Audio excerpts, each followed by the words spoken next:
freaking, and that's for Larry's wife. Happy freaking Mother's Day to all you mothers out there. I am Zack.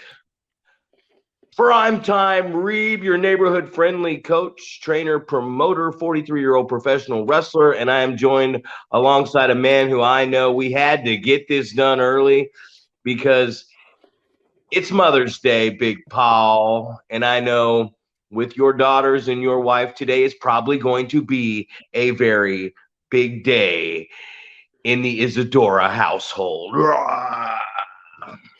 That is correct. Definitely, like you just said, sleep in the eyes. Get up early. Let's get it done, man. I'm We up got geetered. stuff. What's that?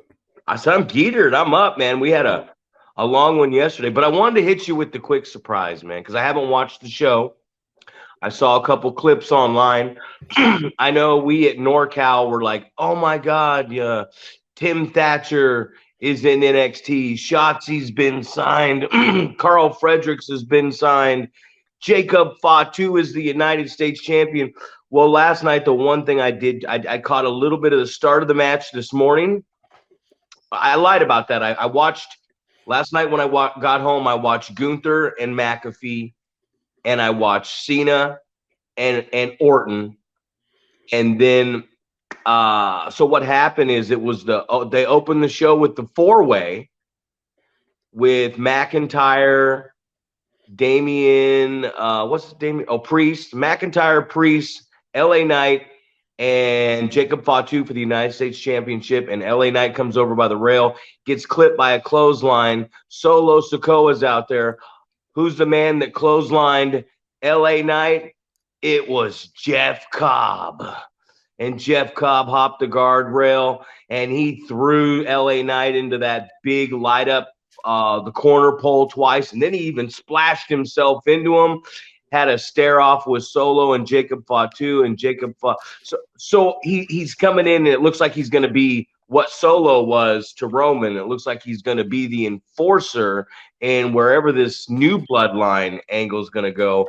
So I know we never really hit eye to eye, but just as a fellow NorCal wrestler coming through the scene, another congratulations out there for Jeff Cobb. I know he was around working hard.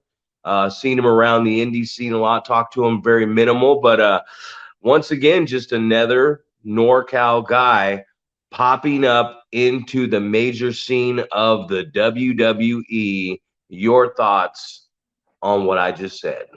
Well, it's super exciting to hear about another guy that we know and that we're familiar with. I feel like I was on quite a few shows with Jeff Cobb, and there's so many things that I remember about the reasons that I like that guy.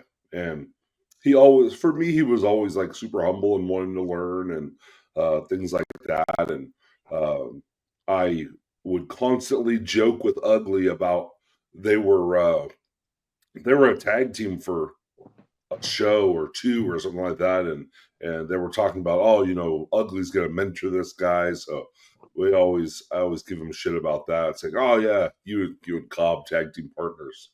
But the things that I remember so vividly was how he merchandised himself, right? It's like we've talked so many times in the past about like, how do you monetize pro wrestling, especially at the independent level, like the smaller shows.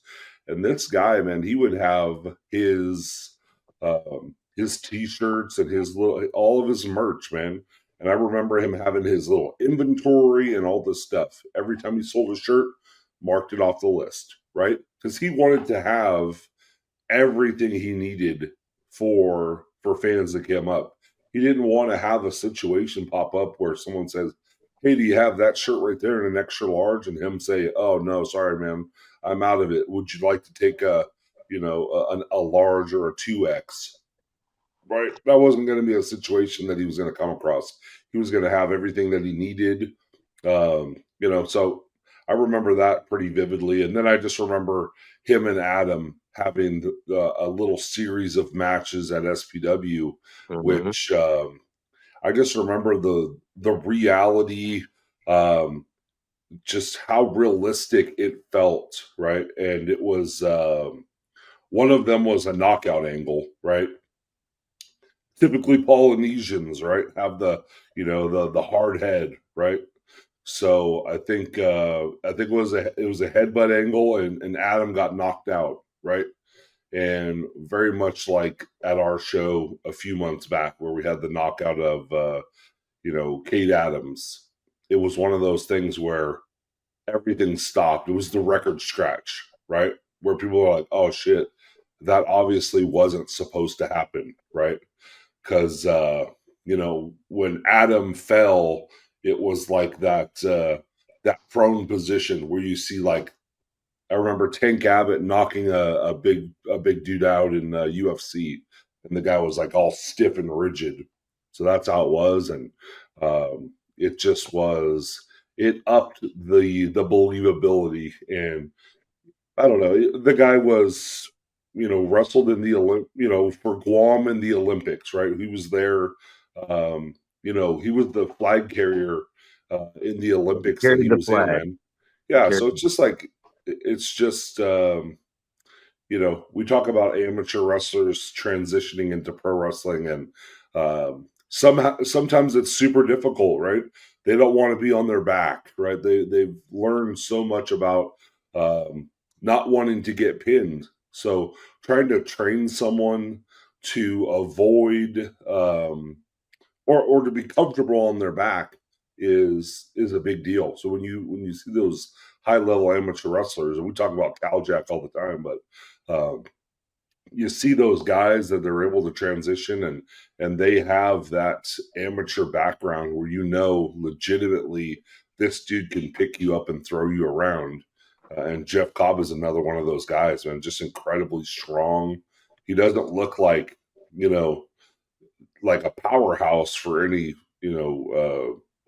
stretch of the imagination, but this dude, I've got photos of him suplexing me, like vertical stalling suplexing me, and I'm just like, 350 pounds, and this dude is just holding me up there like it's nothing. So but exciting, man, nonetheless. I'm rambling a bit, but Hopefully, because I know he doesn't have a very strong personality when it comes to like the promo and the talking and stuff like that. Hopefully this being here, I know he was in the AEW, Ring of Honor, New Japan thing. So hopefully coming here in this environment with the way they do things, he's going to pick up a lot of stuff.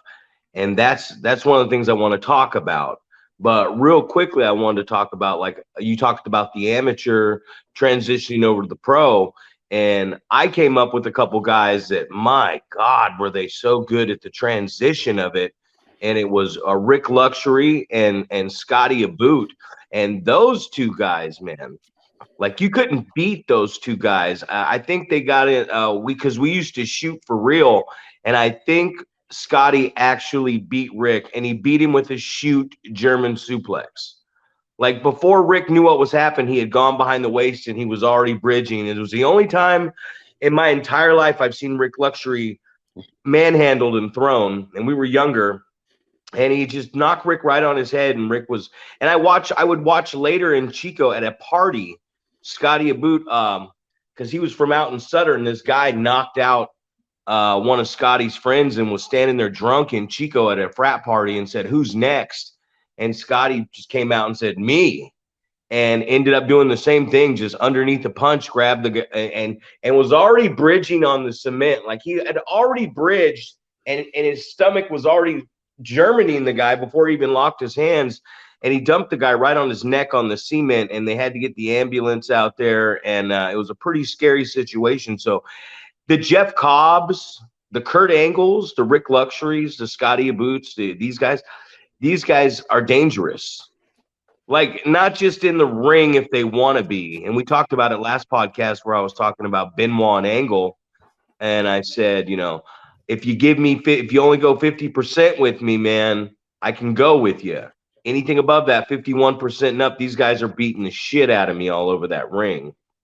So that was a congratulations to him, another NorCal guy on the scene. That was a surprise for me, and I'm always supportive of the guys that come through the scene and work hard, man, no matter what, and pop up there. And that was I think that's what I wanted to talk to you about. You were talking about Jeff Cobb. You were Right, talking and about let me interject one story. You're talking about the German suplex on the concrete. I remember this is just like, I mean, I still don't know Cal Jack super well, right? I went and helped him, his family move into their new place, but I remember this odd situation where we were all together, and it was something like that where someone was looking to fight someone, and I just remember that he basically stepped up. Obviously he's a badass and all this stuff, but I thought it was unique because he used to have that long hair. He just got a haircut to do his new job, but he used to have that long hair, and I just remember him brushing his hair back over his shoulder, over his ear, and I'm like, "What'd you do that for?" And the way that he explained it was almost like it's a rattlesnake, right? It's my way to say, look at my ears. They're all fucking cauliflowered up. Like, I'm going to hurt you if you want to continue this conversation about who wants to fight. And it just caught me completely off guard because I was like, dude, what was that all about? And he's like, oh, I was just making sure the guy could see my ears. So he knew, this is your warning. They were. Oh, yeah. They were cauliflowered, weren't they? Yeah, so I just thought that was funny because it just reminded me of the rattlesnake right here. I'm going to give you I'm going to warn you that danger is coming by giving you just the brush the hair over the ears so you can see I've got cauliflowered ears. I'm going to fuck you up right now, That would be great in a promo to bring a Cal Jack in and have him like slick his ears back and have like Sergio Santana or someone like he's like yeah, like what's this? And he's like pointing to the ears and he's like, you have a hard time eating, like he doesn't understand. Right, exactly. Guy's ears are fucking butchered by fists and rubbing into the mat and all this stuff. I had a what a relationship I had with that guy. Like I look back at like Jacob Fatu, I look back at Shotzi Blackheart, I look back at Cal Jack, I look back at a lot of these guys and I think about my relationship with them. And it was just one of those relationships where you create this bond with these people and you're not always talking about wrestling. I think those are some of the best relationships in the business where you're not talking about wrestling. What I have taken from this recovery and what I've taken from this years and years of what I've been doing is my new transition to my character. And I did some of it last night where it's funny, or at noon yesterday, where I'm doing commentary with Doc, right? And hey, shout out to Doc Haywood. The Doc Haywood presentation. New Limelight looks great. The new logo, the new entrance. That guy is the shit. And I wanted to shout out to him because I'm sitting there doing commentary with him. And all the times I've done commentary with this guy, he's going off on me for being a goody two shoes and being too nice. So now I'm not being nice. I'm fed up with it. I'm being the bad guy, and I'm talking like the bad guy. And he is pissed at me, and I'm like, hey, bring the tip jar over here, man. You were right the whole time.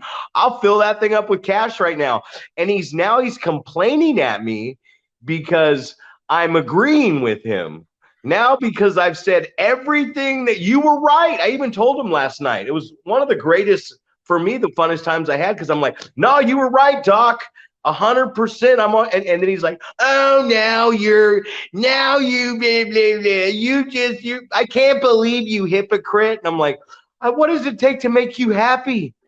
What does it take? Like, I'm agreeing with you. This is your show. This doesn't happen without you. You've been right the whole time. I'm on your team now. And he's getting pissed at me. And he's like, and then like he's leaning back on the table and we're getting in these beautiful arguments. And I'm like, man, I would hate to be Lady Haywood. Like, you're bipolar, buddy. You got multiple personalities. How can she even stand to be around? And like, just chopping it up with this guy, it just reminds me of all this stuff because in this business, and I know I'm rambling a little bit, so I'm gonna kick it back over to you, but in this business, we get so caught up in wrestling. Like, that's it. We're so just like, oh, I gotta wrestle. I gotta wrestling. I love it. That we forget to have like personal relationships with these people. Like, me and you do this podcast, and then we talk on the phone about some shit. But then when we get around each other, a lot of times we're just bullshitting, man. It has nothing to do with any progressive wrestling talk. It has nothing, like, sometimes we're just watching fans come in, or we're just sitting out there watching guys unload the trailer. A lot of times we even get on the phone and we're just talking a bunch of stupid shit. So me and you have created a relationship that we're doing this to inform people of wrestling, but also our relationship is like, we like each other as human beings, and we don't need to talk about wrestling all the time to even make each other laugh or enjoy each other's company, as gay as that sounds. Exactly. And I think it's one of those things that you really start to find out who your actual friends are versus who are people that you only connect with because of pro wrestling.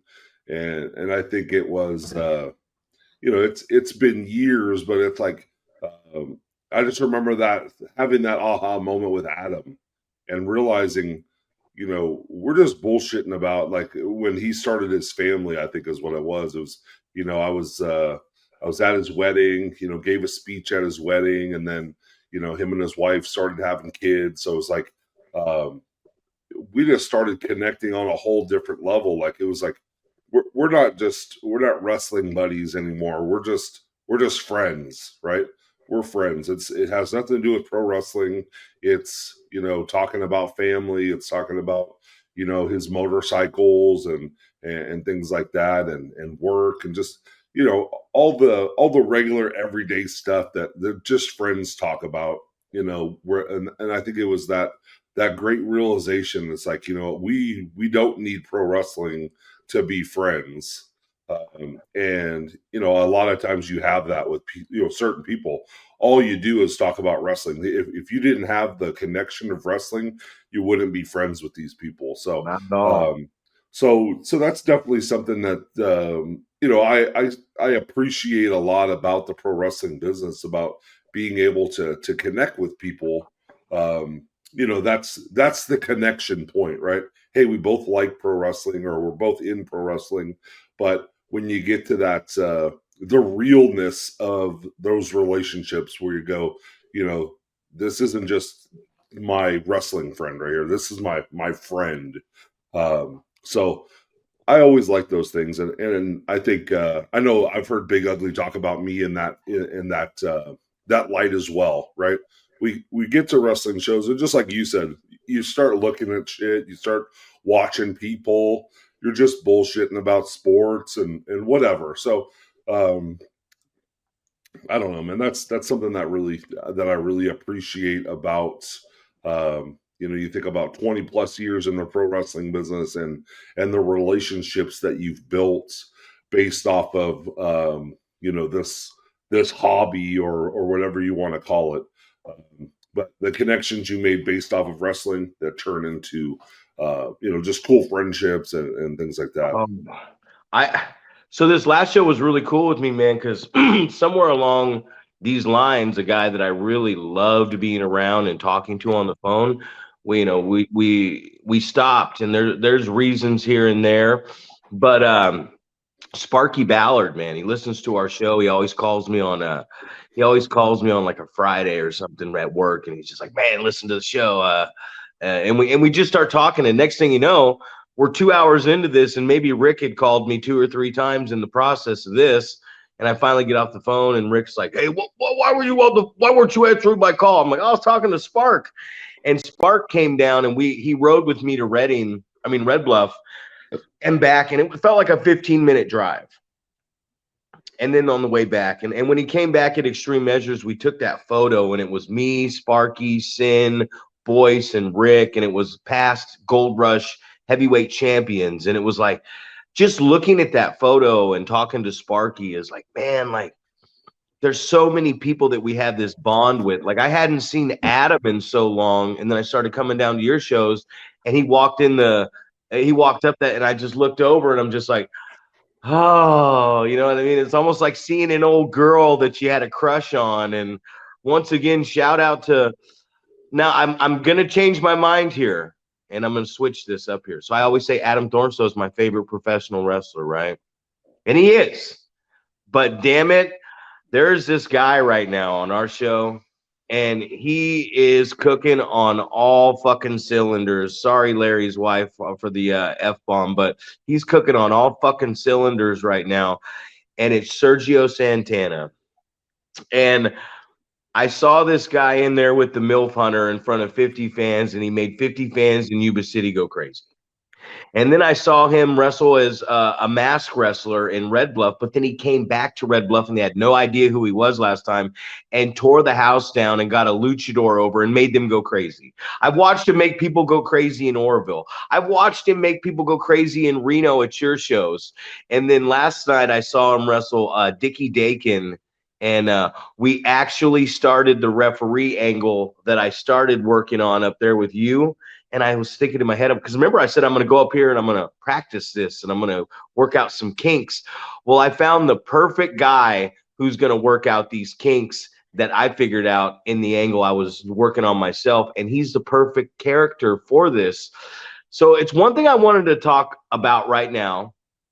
And I thought this would be a great topic. And I thought we could finish the day off with this on a beautiful Mother's Day is going places and trying new things. We talk about this all the time, right?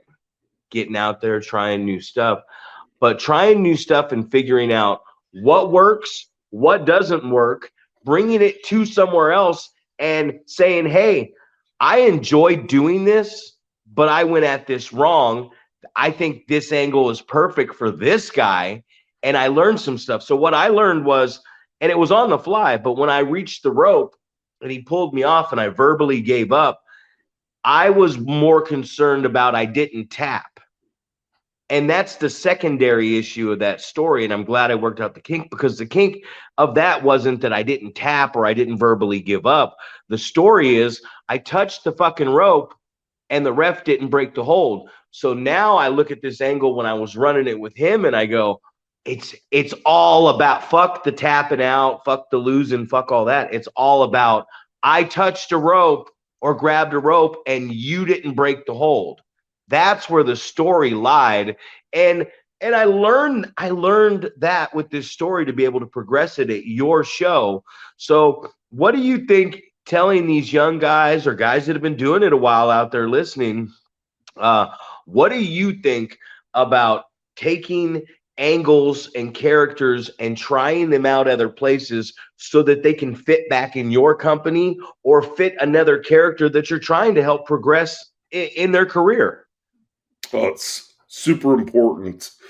You hear about so many different like, oh, this idea was pitched for me, but it didn't work, right? But I know the perfect guy that idea is going to work with, so I think that's super important, man. And you talked about just a couple episodes ago, maybe last episode, just switching things up like every so often, right? You don't want your character to get stale or where people just kind of know like, oh, well, this is all I'm going to get to see, right? This is the extent of this character.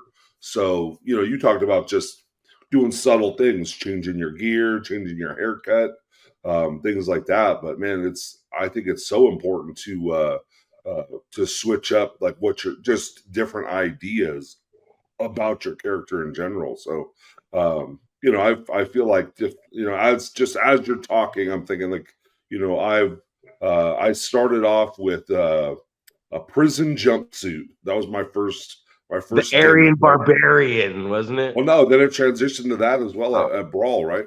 So I was like that prison jumpsuit, and then I was like that character at Brawl where it was like, I'm just this big, almost like white supremacist character, right?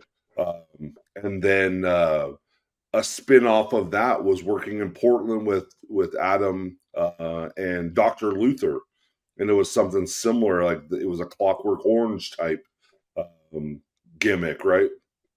Where you're just tweaking some little things, and your character is kind of morphing into different things. And then even with Buddy Sotelo doing a mask character as well, called Mr. Massacre. So so that was something different as well. And then later on in life, working at Next Level with a Western character as a part of some faction there that they had. Just I don't know, man. I think it's cool to kind of explore different things, because I remember seeing like Drake Frost, when he was doing Western character with Jodie Christopherson, right? It's just, you think about the different things that people have done. Jodie going from like that all American type with Derek Sanders and Nate Rules, and transitioning to different things, man. So I think it's important to try different things and just see if they work for yourself, right? And if not, it's like, well, who can I give these ideas to? Who would this fit better with? So I think it's super important to do those type of things to see, what's going to work out best for you. What direction might be the right way to go, and if that might be, I'm not a good heel, I need to work babyface, or vice versa. So things like that, and obviously we talk about how important it is to be able to do both, right? At one promotion, maybe they're heel heavy and they need you to come in and work babyface, or vice versa. I know that I always feel like that's the balance of running a show and booking, is like, oh shit, man, I got too many heels. Who can I have work with who? So trying to figure those things out, and if you have to put two heels together, about trying to figure out what type of story you're going to tell, like who can out cheat who, right? Well, that's crazy that you talked about that. You were talking about Jody because when Gabe Ramirez had first came down, he had these outfits, right? He had these American Pride outfits that he was going to use for Revolution gear, and he bought them for Nate Rules and Derek Sanders because they were kind of, when APW and PCW merged and we were at the convention center, was a municipal auditorium, they were floundering. They were just kind of like guys. And then Nate got the double mohawk that we talk like Alex Ace has now. And we put them together as American Pride. And they were tanned up, good looking guys. And they born in the USA. And they really took off in Oroville with that gimmick.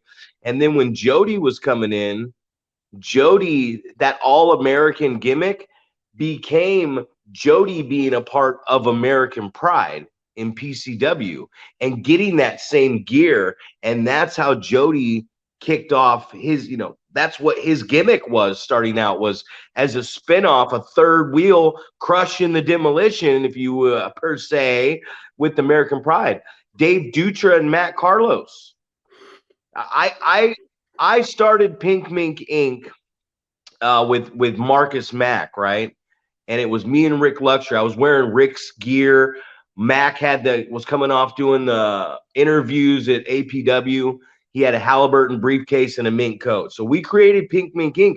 But in PCW, I was the baby face and Rick was the heel, and that's how we were selling the buildings out and making the money. Mack was his manager. So Rick needed a couple guys to be in Pink Mink Inc.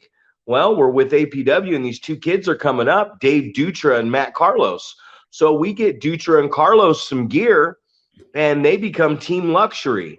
And now they're the spinoff tag team coming out in pink. Now they're associated with Mac and Rick wherever they go.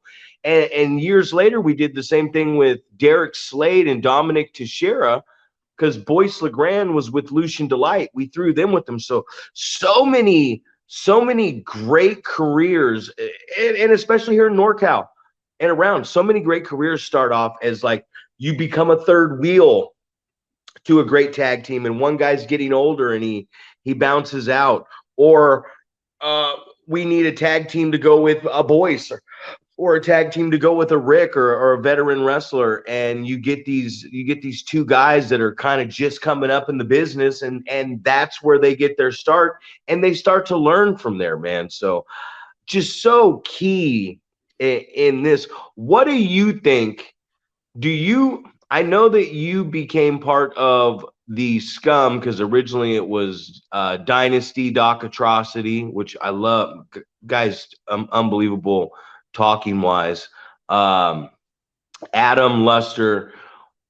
What do you think you picked up when they threw you in there as the big guy in that group? Well, it was, I think you hear so many times when you get paired up with guys that you can just learn from.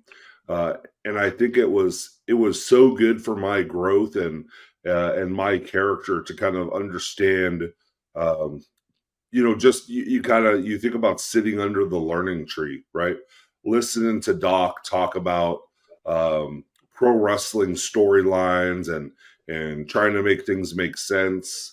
Listening to Luster and Adam and how they put matches together, and why things are going to make sense, and this is why I'm going to do this, and here's what we're going to create with this little situation. The different understanding tag wrestling, I think, from those guys was pretty awesome as well. But for me, it was really just like to kind of piggyback, and these guys are vouching for me, saying, "Hey, this guy is one of us," and if you're booking us, you should book this dude too, because he's pretty good. So I think it's super important to have those type of relationships where you're able to learn. And we talked about the video stuff that we did with Drake Nelson when we were just walking around, in San Francisco, Oakland areas, and just taking B-roll at all types of different places that Drake was going to cut up and make into like kind of a Reno Scum entrance video. So, understanding like what we were doing for that type of stuff as well. Hey, we're gonna take this, and you need to be in this situation, or we're gonna have you, even though you're much bigger than everybody else, we're also gonna have you standing on something, so you look that much more menacing. And just learning those type of things from those guys of what type of character that I should be, right? That's where it was very much the protect your size, see if you can go through an entire match without taking a bump. We're going to try to build to one thing happening, right? Maybe, you think about Hogan Andre, where you're going to work to the body slam, as simplistic as it sounds and boring as it sounds. If you can do that, and if you can tell that story, it's gonna work. So just listening to how these guys were putting things in perspective for me, of why I shouldn't be bumping for people. Protect your size, look like a monster. Just go out there and be this character. Almost, you can't phase this guy, right? So I think those things were super important for me, and and I think just kind of piggybacking off of those guys was giving me a lot of different opportunities, like going to Portland, Oregon, getting flown in there every month, and doing different things there, and then I got to cross paths with Dr. Luther, who I thought was a great mind as well. So me and Adam, along with another person, were kind of in a little group with him. So I think that those little situations are just invaluable. You can't get these type of conversations. You can't get this knowledge from just some other guy that you're training with. You know, you have to get out there and make those connections. You know, we talk about people being friends outside of wrestling, and you know, it went into talking about, hey, just think about this character in a movie, right? Hey, do you like these type of movies? And what if you base your character off of this, or things like that? So I feel like I'm back to rambling, but yeah. So I think it's important, just So that's having better, man. having those connections, and establishing, finding those maybe more senior guys that have been around for a long time, and somehow are still in the business for some reason, and then you quickly realize the reasons that they've been around for so long is because they've got so much to contribute to the business. And you know, so I think the hopes are that this podcast is kind of that for a lot of people, where they can go, hey, these are guys I can run ideas past, and I can send them my footage and say, hey, what do you think, man? What does my character need?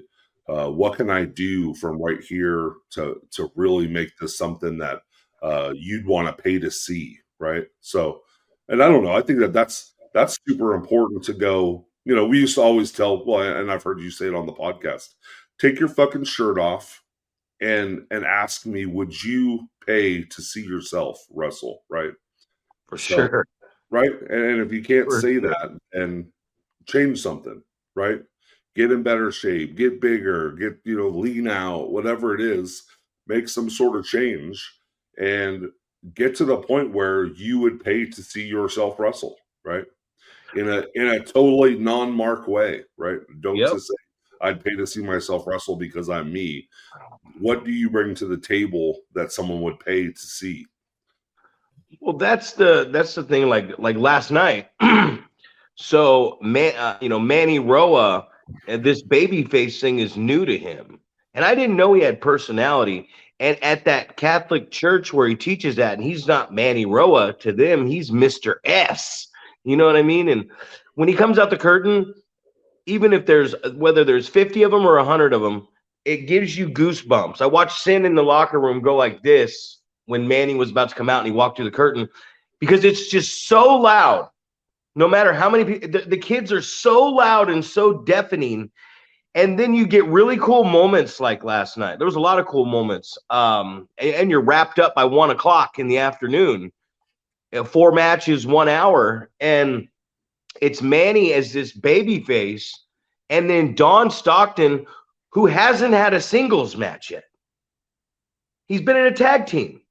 And then Stockton goes out there, and it's his first singles match, and you got 2 big guys in there, but they're both working, and the crowd's into it, and it's great. And you're sitting here looking at Don, and you're just like, because I've been telling this guy, I'm like, man, right now it's the arsonist's time, but you're next. We got this big guy in the locker room. We got big Don Stockton in the locker room, and he's the youngest of the adult dudes. There's 3 of them. He's the youngest, and he's the biggest, and he's technically on the microphone and personality-wise the best one.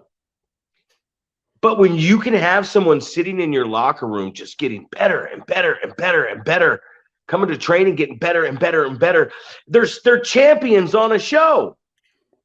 They're champions on this show, and then you're watching this guy and you're going, dude, this guy's still young with 3 years of experience. We haven't even released him out there to do. We haven't even touched on character development on this guy. We're saving this guy for down the road. And I gave Ethan Reno his first payout last show. And to a kid who's just graduating high school with 3 years of experience already, he was in the ring with Surza. And my God, well, this was a great contest. It's on Limelight right now. And you're sitting here going, I got this kid too? And I got the kid who's a referee who's almost 16. And he's coming, Arsonist's son. And you're looking at all this young talent coming around. And you're going, my God, these kids have been doing this for 3 years. And no one's really seen what they can do yet. and you just have these guys. You got like 6 or 7 guys, man, kids, youngsters that are so good, but they're just developing, and you're developing them at this young pace. Like watching Buck yesterday against Arsonist, just watching Buck run the ropes and get on the. I saw him get on the middle rope, and I'm like, what the fuck is he doing up there, right? And he jumps off the middle rope and does an elbow drop and bumps in the center of the ring before the show starts. And I'm sitting here after 26 years of wrestling, looking at this going, ooh, you know what I mean? Like, why did you do this? And it's because he's figuring things out. Like, that's something I would never think of doing. I watched Brandon Nash at practice. He was going for springboards, and he'd get up there and he would fuck up, and he would flip all the way in the ring and bump, and just like, you're like, oh God. And he just takes all these senseless bumps at like 25 years of age, where you're just like, dude, I wouldn't want to fall like that one time now. And this kid, but I remember when I started going to the top rope and swantoning like Jeff Hardy really high and far, and then tucking my chin at the last second and bumping in the center of the ring with nobody there for practice. Man. So I am looking at the future of what's going on. I'm seeing the Andrew Casses, O.C. Hayes, Travis Alexanders, Preston Prices, the Cairo Leones, the All Day Crew. I'm looking around, the Ethan Reynos, the Don Stocktons. I'm looking around at all these promotions, and I'm starting to see some guys that. And one thing you were talking about, and I'm backtracking a little bit, but sorry, I'm excited, and I'm coming off of a great day. You said something about our podcast and what you hope. And I saw a comment on it from one of my students, Lee Perfetto. And he says, I love listening to the podcast because it's like a free seminar every time, a free online seminar every time. And he's talking about what he's learning. And I think right. What we're telling people is we're giving them a perspective of situations that we know they're getting caught in. And that's what I love. That's why I'm a mark for my own podcast, right? Like, that's what I love about what we do is we're talking about serious issues that not just us, but every professional wrestler coming up or that has been doing it and is frustrated with where they're at or where they've been and been released.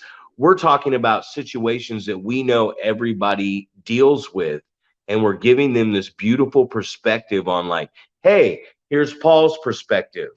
Here's my perspective. Like the other day when I was talking about Gunther tapping out, I said I didn't like it because it was, and you said, well, I like it because it legitimized the move. So there's just so many perspectives on different situations. And what we're talking about is facts, but a perspective from somebody else is always wanted on this program too. Absolutely. And I think that's, we talk about, you want that constructive criticism, right? You don't want to come out and say, hey, this is just the way it is, right? You want to say, hey, this is my take on it. This is how I view it, and it's not for you to say, hey, change my opinion, or I want to change your opinion. It's just, hey, this is the way that I see it. So that maybe you could go, oh shit, I didn't even think about that. Or you say something and I say that same thing. Oh shit, man, I didn't even think about it that way. So I think, what we're trying to accomplish is exactly that, is give some perspective from our experience, and in a lot of times for us being a little bit older, it's not just wrestling experience. A lot of this stuff is life experience as well. This is how to market yourself. This doesn't have to necessarily do with pro wrestling. This has to do with getting yourself in a situation, whether it's getting a new job or, how you can find a spouse or whatever. Like, how do you become the best version of yourself in these situations, right?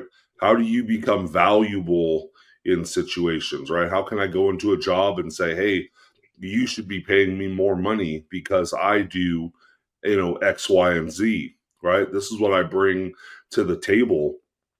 So just having that in the wrestling perspective, I think is super important, because everybody wants, or hopefully everybody wants, to make a living doing this sport, doing the sport of pro wrestling.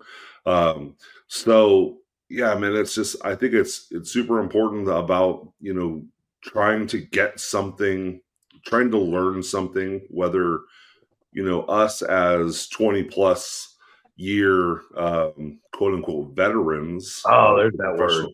professional, of the professional wrestling business. A lot of it is just our perspective on what's going on, right? How did this person put themselves in the main event role, right? What was their what was the way that they got themselves there, right? It was surrounding yourself with people that are better than you, seeing what they're doing to get into the position where they are, maybe at the top of the card, or you know, in an important role, right? We talk about the different things on the card that are important. A lot of the times, the first match of the show is super important. Getting a feel of the crowd and seeing what it's all about, and being able to walk back to the locker room and say, "Hey, they're easy tonight. Um, you know, take it slow, tell a good story," or, "Hey, you got to do a little bit more tonight."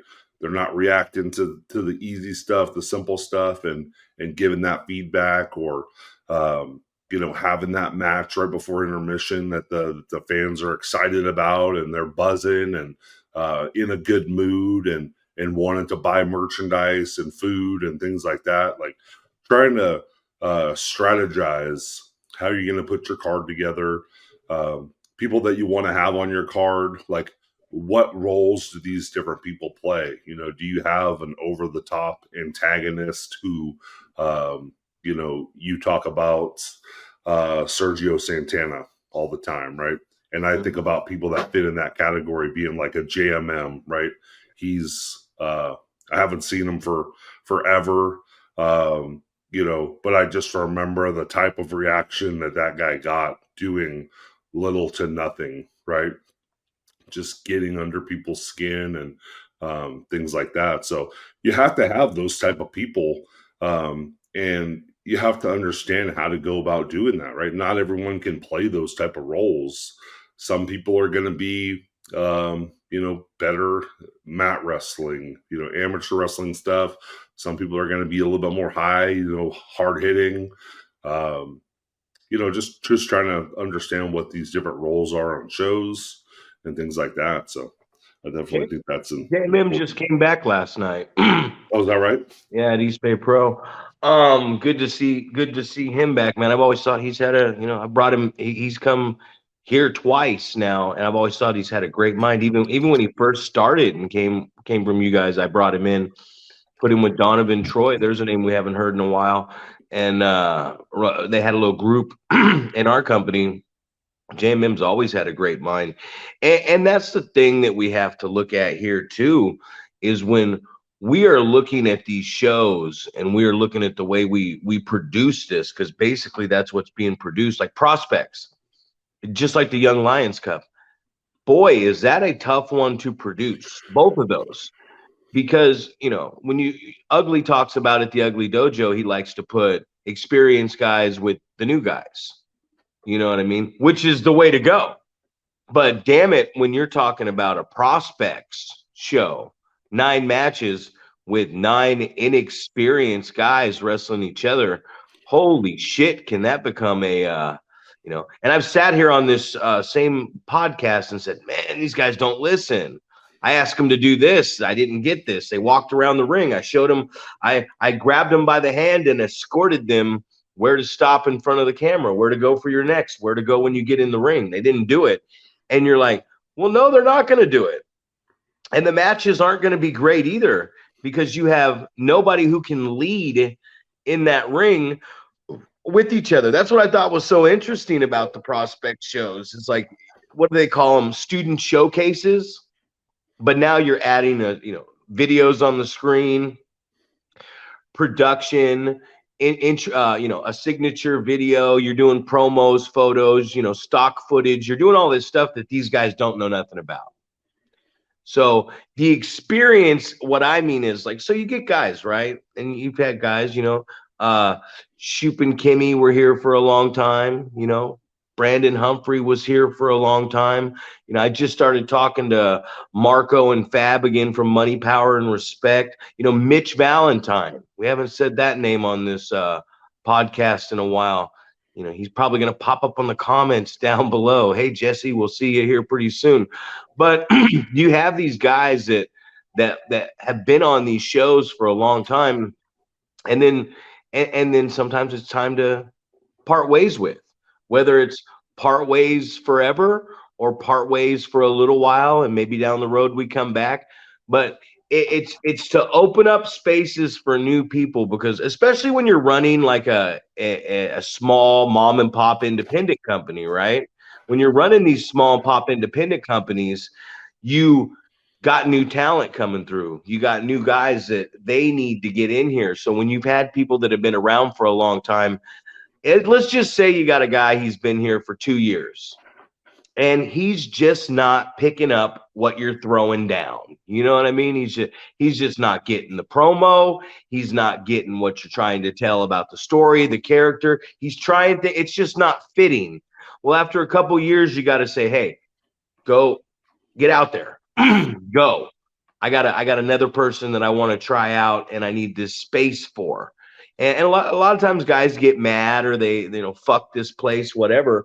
But in turn, it's like when Brandon left, I see Brandon out there now, and his promos, something that he was just terrible at.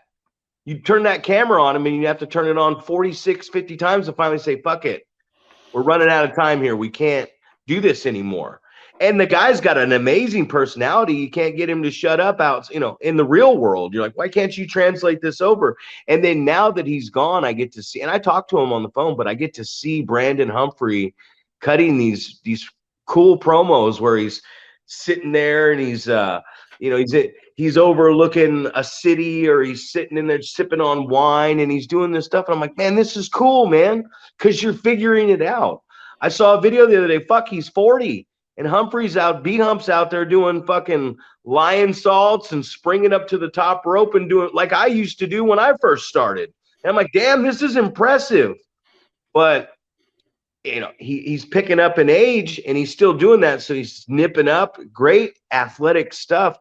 But it's because he was able to finally go out here on his own and start trying some stuff. Because if it's not working, like I can coach you as much as you want me, or allow me to coach you. There's going to come a time where I just go, hey man, get out there and do this. Leave the nest. And sometimes it's a harsh way, the way you got to leave the nest. Sometimes they go willingly, but you got to get out there and you got to leave the nest. I can only show you so much. You know exactly. What I mean? Yeah.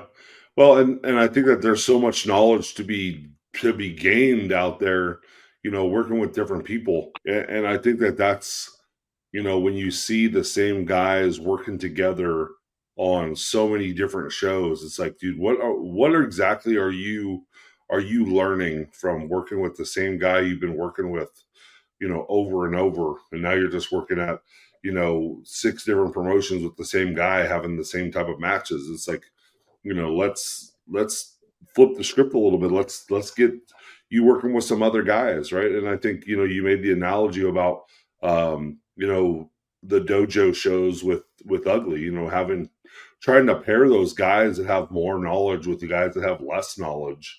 I think is always super important. And I've made that comment before about, when you put the matches together, sometimes you have to have, you don't want to be pessimistic, but at the same time, sometimes you have to have that thought in the back of your mind about, if this match starts going to shit, who's going to be able to get the match back together, right?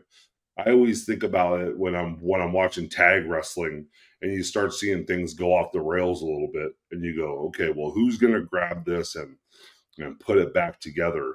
You know, what are we pointing at, bud? Are we getting close to the 5-minute mark? You gotta say it. Gotta say it. 5 minutes left. We have 5 minutes left of this podcast. Just 5 minutes left. But yeah, man, I think about it, and I've been in this situation countless times where you're in a tag match and you start watching from the apron things that are not going right, and you're going, all right, I got to get tagged in, or I need to get a message to these guys to here's what we need to do to get back on track and things like that. So, but I always think about that just, within a match is like, if the thing starts going to shit, starts going off the rails, is there one of these guys in there that can kind of, reel it back in and get it back on track? So I think, working with other people that are, not necessarily senior to you, because I don't necessarily think like just because you've been around longer that you have more knowledge, but finding those guys that are constantly having matches that you consider pretty good, trying to get in the ring with those guys and see what you can learn from those guys. Like, how do they call a match? How do they react in the ring? Things like that, right? How do they determine when it's time to switch gears, things like that, and try to learn from some other people rather than just the same guys that maybe you started training with, and now you're just kind of we talked about being married to someone, and hopefully that's not the case where you're just like, oh well, me and this guy, we're friends, or we got good chemistry or whatever, and maybe the matches aren't fantastic. Well, that's what I love about Choopy is he is one of those guys that is out there wrestling young talent, trying to help them to get better. And whether you're doing it at training or you're showing up at shows and you're giving critique or talking to these guys on the phone like me and Travis do, or a couple other guys, it's knowledge, it's growth, man. But in the end, you said it. And this is the only thing that pisses me off, and it really just grinds my gears is, so in our companies, the guys that we want to stick around for a very long time are the guys that are invested in our companies. So like the adult dudes, those guys are down there in Red Bluff. They're invested in that. We got to get the ring down there to them in Red Bluff, and so they can get a place and open it up down there and run that promotion. And then they're running successfully for us in Red Bluff to create that town for us and that atmosphere. So in turn, they're generating a lot of revenue for the company, and they're making revenue themselves, and they're a big part of this. So when somebody wants to be a big part of your company, they want to be at all the training sessions, they want to put the poster, they are investing their time into helping this company grow.